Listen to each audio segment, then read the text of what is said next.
Hi, this is Matthew with Retro Edge Tech, and I've realized that I've been publishing a whole lot more videos than blog posts on my website, and so I remedied that by publishing a post called Still Publishing Videos, and so just wanted to record at this point in time the videos that I've worked on and published since the last time I put up a blog post, which has been pretty good. I've been doing about 3 videos a week, which is the schedule that I want to keep.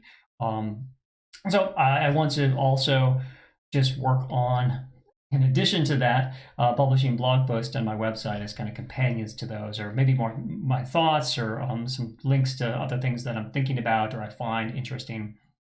Also to note, I have this newsletter, sign up for a chance to win email box where you can subscribe to my email newsletter. As I'm publishing this video, I don't think that anybody is subscribed. My plan for that is to be doing a giveaway, but I have yet to launch that, and I have yet to really make that a part of what I'm doing yet. A lot of what I'm putting out there is videos about Linux, videos about bash scripting, and also a little bit about hardware as well.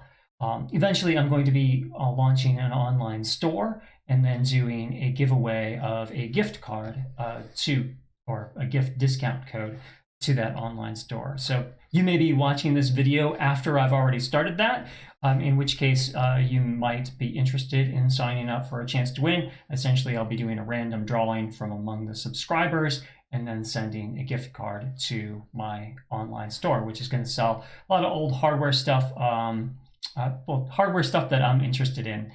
So things like business class desktop computer systems, like Dell Optiplex, HP Elite Desk, also ThinkPad laptops, ThinkPad docks, motherboards, accessories, those sorts of things will be available on my online store. And when you're watching this, that online store may already be up. So just wanted to, I guess, talk about that for a little bit. So yes, that's coming. All right. Bash scripting. I've been talking about how I'd like to get better at bash scripting, and Luke Smith has come to the rescue. He's already been kind of rebooting his channel by going through a lot of the basics, and he's been focusing on bash scripting. This is the second one of his videos in kind of this reboot series that he's doing. And he wrote, never say if writing a bash script, exit codes, and logical operators. And then he goes through.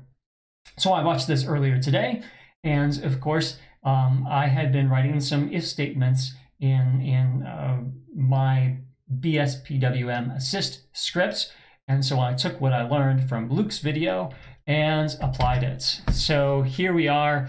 On the left is what I had been doing. So I've got these if statements up there, where essentially I had written functions to check to see which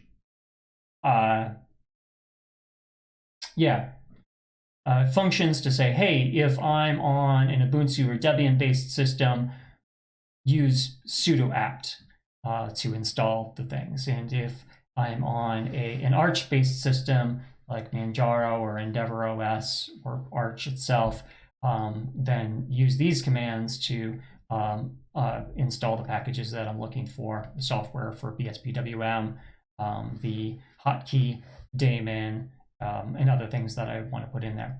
Use that. So essentially, I was just checking. I was saying, if this file exists, then run this function. So if pacman package manager exists, run the pacman install. If apt exists, run the apt install. And I was writing that out, kind of 4 lines for each of those in a space.